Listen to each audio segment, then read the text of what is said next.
اس وقت ایک مسئلہ ہے، قومی مسئلہ ہے، عدلیہ کا مسئلہ ہے، پر پاکستان تحریک انصاف اس کو سیاست میں مکس کرنا چاہتی ہے، سیاست اس کے اندر شامل کرنا چاہتی ہے اور اپنی سیاست جو ہے اس کے اوپر کرنا چاہتی ہے۔ دیکھیں، قانون میں ایک چیز تو واضح طور پہ ہے، ٹھیک ہے نا، کہ قانون کی لا علمی قابل قبول نہیں ہے کہ آپ ایک جرم کریں اور کہہ دیں کہ جی مجھے یہ نہیں پتا تھا کہ یہ قانون میں جرم نہیں ہے۔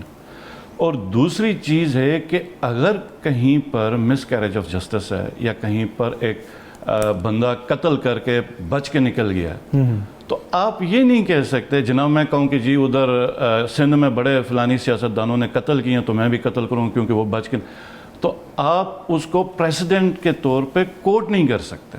ٹھیک ہو گیا۔ دوسری چیز یہاں پہ ابھی روکڑی صاحب ہیں، انہوں نے ایک دو ایشوز اٹھائے تھے اور سوال اٹھائے تھے کہ ابھی کے جو ججز لیٹرز کے اوپر آپ ڈسکس کریں کہ ججز کے اندر گروپ بندیاں ہوں گی، ہمارا تو کنسرن نہیں ہے، ٹھیک ہے ہوں گی، ان کی مطلب اپوائنٹمنٹ میں ہوں گی، ان کی لابنگ ہر جگہ پہ ہوتی ہے، لیکن یہ جو سوال ہے نا کہ وائی دس ٹائم، اس وقت ججز نے لیٹر کیوں لکھا، تو وہ آپ دیکھیں کہ ججز کے اوپر پریشر کب پڑتا ہے۔ ویسے تو دیکھیں یہ سال ڈیڑھ سال سے معاملہ چل رہا ہے نا، پہلے بھی وہ لکھتے رہے اپنے چیف جسٹس کو۔ اب یہ ہے کہ جس وقت ججز کے ساتھ یہ ہوا، ان کے رشتہ داروں کو اٹھا کے الیکٹرک شاکس دیے گئے، چھوٹی چیز تو نہیں ہے نا۔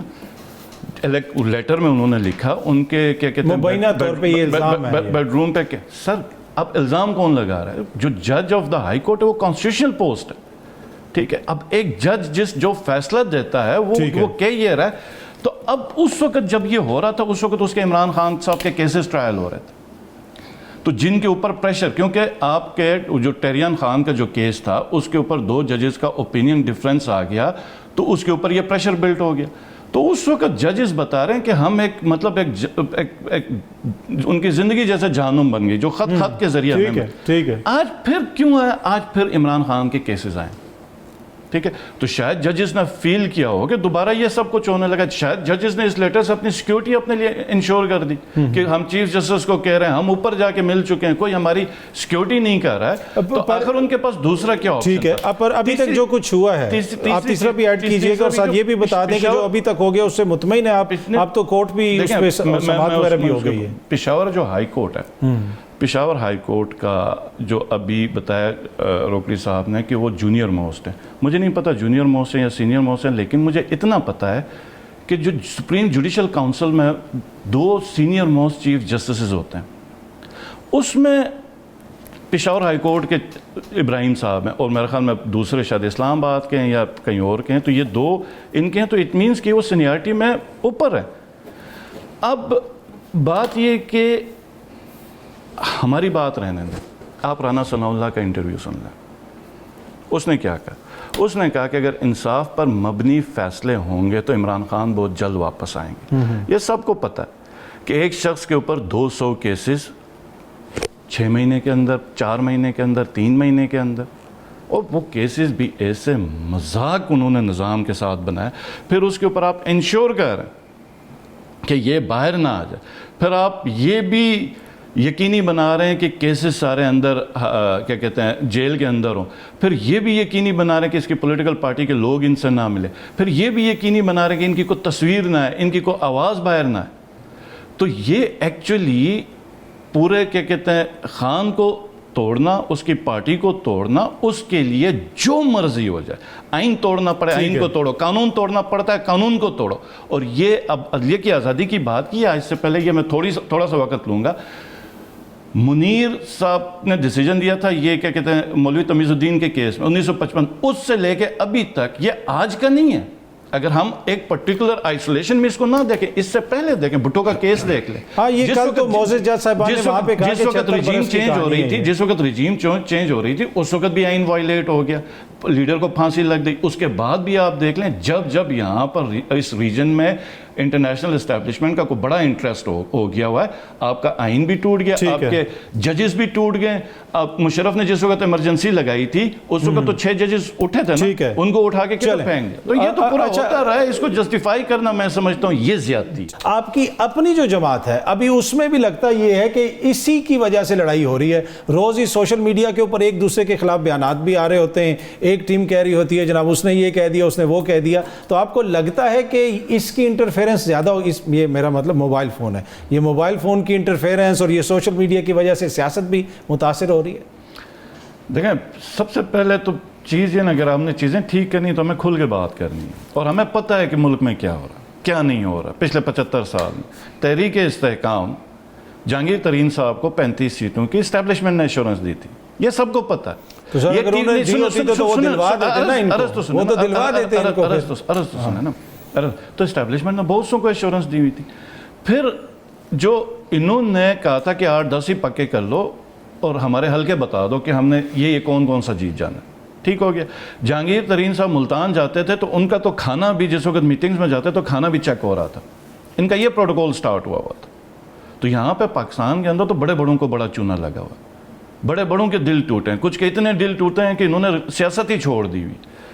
پی ٹی آئی ہمارے اوپر پہلے کیا کہا جاتا تھا, ہمیں یہ کہا تھا, ہمارا مذاق اڑایا جاتا تھا کہ ہم سوشل میڈیا کی ٹیم ہیں, اور جی ہاں یہ تو ٹویٹر کے اوپر ہے, یہ تو فیس بک کے اوپر ہے, یہ ٹک ٹاک والی پارٹی ہے, یہ تو ممی ڈیڈی ہے, یہ برگر ہے. ہم برگر سے دہشت گرد بن گئے, سوشل میڈیا سے آج ہمیں بتایا جا رہا ہے کہ یہ تو سوشل میڈیا کی وجہ سے جیت ہے. ایکچولی ہوا کیا ہے کہ پاکستان میں پہلے ہوتا تھا پی ٹی وی, اس سے پہلے ہوتا تھا ریڈیو پاکستان. تو جس وقت بھٹو صاحب کو پھانسی دینی ہو تو پی ٹی وی سے اپنی مرضی کی خبریں چلوا دو, 99 میں کچھ اور کرنا ہو تو اپنی مرضی کی خبریں چلوا دو, 2000 کے پہلے عشرے میں جو کرنا ہے اس پہ چلو. تو اس میڈیا, اس موبائل سے آپ کا ملک خراب نہیں ہو رہا. اگر یہ اس موبائل سے آپ کا ملک خراب ہونا ہوتا تو یورپ میں اور امریکہ میں یہ موبائل بند ہوتا, اس کے اوپر میڈیا بند ہوتا. اب آپ کو پتہ ہے کہ یہ انفارمیشن کی ایک ایڈوانس سٹیج ہے, آپ خود صحافی ہیں, جرنلسٹ ہیں, آپ خود یوٹیوب پہ بیٹھ کے پروگرام کرتے ہیں, تو یہ تو آپ کے پاس ایک ایکسٹرا ایج آ گیا ہوا ہے کہ جس میں آپ نے ینگ جنریشن کے ساتھ کمیونیکیشن, بیسکلی انفارمیشن ہے, جو کہ پہلے ریاست کنٹرول کرتی تھی کہ کسی لیڈر کے ساتھ, پاکستان کے معروضی حالات پہ کسی لیڈر کو کس طریقے سے ٹانکا کیا, آپ کے پاس ایک نوائے وقت اور جنگ کا اخبار آتا تھا اور ایک پی ٹی وی خبریں بتا دیتا تھا. جنا پور بن رہا تھا جی کراچی میں, ہمیں اس وقت اگر سوشل میڈیا ہوتا تو کیا پتا, ہمیں حقائق پتہ چلتے. آج سوشل میڈیا نے ایکچولی آپ کو بتا دیا ہے انفارمیشن کہ کیا صحیح ہے یا کیا غلط ہے. اب ٹویٹر یا فیس بک کے اوپر کم سے کم پاکستانی 8 سے 10 کروڑ اکاؤنٹ ہے. ایک پارٹی کتنا اکاؤنٹ بنائے گی, کتنے اکاؤنٹ بنائے گی؟ آپ اس میں سے مطلب پاکستان میں اگر آپ نے کچھ چیز جنریٹ بھی کرنی تو شاید لاکھوں میں کریں گے. ٹھیک ہے, اگر آپ خود یوٹیوبر ہیں, آپ کو پتہ ہے ملینز کی اگر آپ کی ایک چیز کی ویورشپ ہے تو کتنا کا ریونیو ہے. آپ سب کیوں نہیں ریونیو کما رہے ہیں؟ آپ سب لوگ ہمارے فارمولے پہ آ کے کیوں نہیں ریونیو کما رہے ہیں؟ یہ تو بڑا آسان سستا سودا ہے. اور ہم لوگ اپنی جان ادھر کیوں کھپا رہے ہیں؟ ہم اپنے ریونیوز کیوں نہیں لے کے آ رہے ہیں ملینز اور بلینز کے ویورشپ کے اوپر؟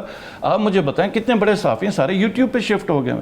یہ آرگینک ہوتا ہے, یہ آرگینک ہوتا ہے. بڑے بڑے اداروں نے ٹویٹ کرنا چھوڑ دیا کیونکہ پاکستانی قوم نے ریئیکٹ کیا ہے.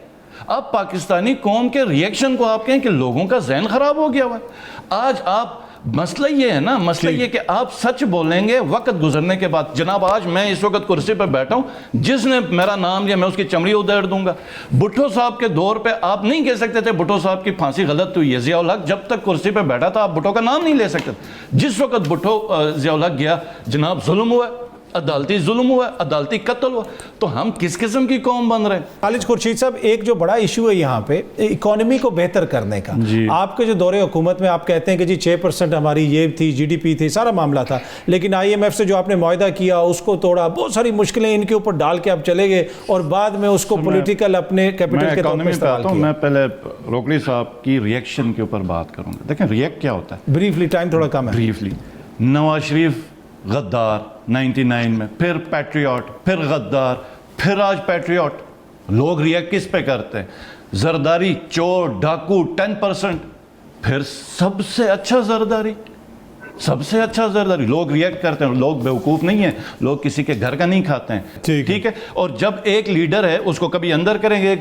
ایک یاد رکھیے گا, 27 مارچ کو خان صاحب نے خط لکھا تھا, خط لے رہا تھا, ہم سیکنڈ لیگ بلدیہ کا ان جگہوں سے جیتے ہیں جہاں پہ بنو ہے اور مانسیرا کا ایریا جو پورا پی ایم ایل این کا ہمارا نہیں تھا. ہم اپنے ایریاز پورے ہار گئے تھے.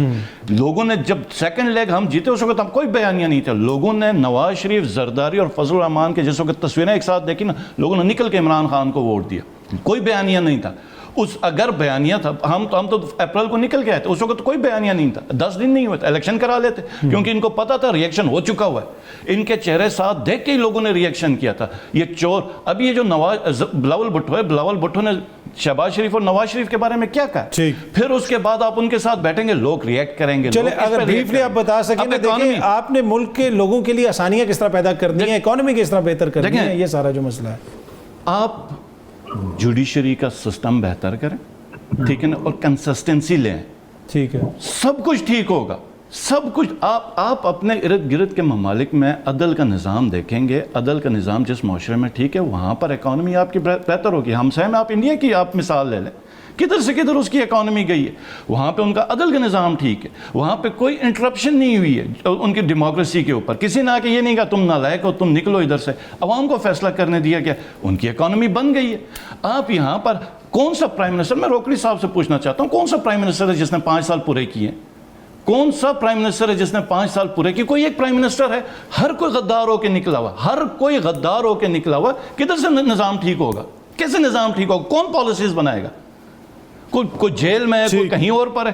سر آپ نا شعور کی میں بات بتا رہا ہوں، اگر یہ موبائل نے لوگوں کو خراب کیا نا، لمس اور آئی بی اے تو ٹاپ کیے نا، موبائل سے تو ہم یہ کہتے ہیں ایج ریسٹرکشن ہوتی ہے جی، اس ایج سے چھوٹے بندوں کو آپ نہ دکھائیں، خراب ہو جائیں گے۔ لمس والے تو باشعور ہیں، لمس میں آئی بی اے میں پاکستان کی اچھی سوسائٹیز ہیں، بیریا ڈی ایچ اے میں، آپ قائد اعظم یونیورسٹی میں چلے جائیں، وہاں پہ آپ ویو لے لیں جوانوں کا، آپ کے یہ کیئر ٹیکر نے جا کے، پر اس میں وہ یہ جیسے روکڑی صاحب کہہ رہے ہیں نا کہ ایک ریئیکشنری ہے وہ جو ریسپانس ہے۔ یہ جب آپ لوگوں کو بیوقوف بنائیں گے، لوگوں کو سمجھیں کہ وہ آپ کے مزارے ہیں، کمی ہے، پوری قوم کو آپ مطلب ایک مزدوروں سے برا ٹریٹ کریں گے، ان کی انٹلیکٹ کو آپ گالی دیں گے، تو لوگ ریئیکٹ کس پہ کرتے ہیں؟ چلیں یہ بڑی لمبی بحث ہے، لیکن دوسری چیز اکانومی کی، آپ میرا ایک روکڑی صاحب اور آپ سے ایک سوال یہ ہے، وہ یہ ہے کہ چائنا سپر پاور کیسے بنا؟ چائنا سپر پاور ایسے بنا جب اس کا جی ڈی پی پچھلے 25 سالوں میں 7 to 8% ہٹ کرتا رہا۔ ہم نے ہمارے 3 سال، 3.5 سال تھے۔ 17 دسمبر 2021 کو خان صاحب سکردو آئے ہوئے تھے، ایئرپورٹ میں کھانا کھاتے ہوئے خان صاحب نے مجھے بڑی خوشی سے بتایا کہ 6 مہینوں کا جو جی ڈی پی کا فگر آ رہا ہے 6 خالد ہم کراس کر رہے ہیں۔ میں نے کہا سر یہ تو debt to G D P پہ ہمارا کم ہو جائے گا۔ خان صاحب نے کہا بالکل، واحد گورنمنٹ ہے پولیٹیکل جو بغیر فورن ایڈ کے کووڈ کے ٹائم پہ 6% ہٹ کر رہی تھی۔ اب یہ کوئی نہ بتائے اللہ کا واسطہ کہ یہ جی ڈی پی جو ہے نا پی ٹی آئی کے انہوں نے بتایا، ہماری فگرز کو انہوں نے سیکنڈ کیا، پی ڈی ایم نے ہماری فگرز پہ، یہ آئی ایم ایف کے پاس گئے، دیکھیں جی ہم نے کتنا بڑا شاندار کام کیا، ہم نے اور کیا کرنا ہے۔